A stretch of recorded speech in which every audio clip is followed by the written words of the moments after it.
I was involved in an intervention recently that was successful. A young woman she'd been living in another state, and she had a long history of drinking and getting in trouble, and drinking and getting in trouble, and she was again in trouble and became homeless through her drinking, and called to ask if she could come home. And her mother, being a mother, said of course. And she came home, and again she was drinking around the clock. She was physically in very bad condition, and nasty, belligerent. You couldn't say anything to her about drinking or she'd blow up. So we planned.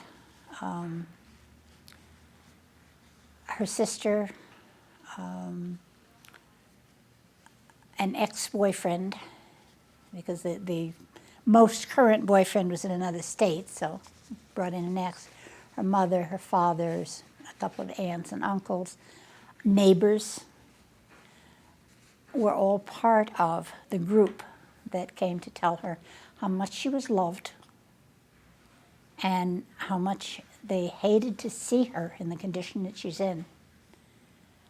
You know, you're killing yourself.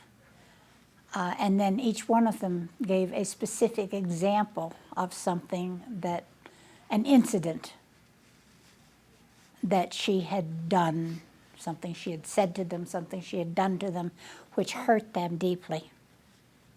And again, her sister said, you're not welcome in my home and not welcome near my child unless you go for help. And before all this happened, her suitcase was packed, and they had already made arrangements for her to go to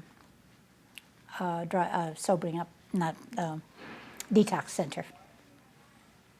They checked it out, made sure that they had everything arranged. If she said yes, and this is the whole thing, we've made the arrangements. You go now, or out the door. And she went, and she's still sober. This was 9 months ago.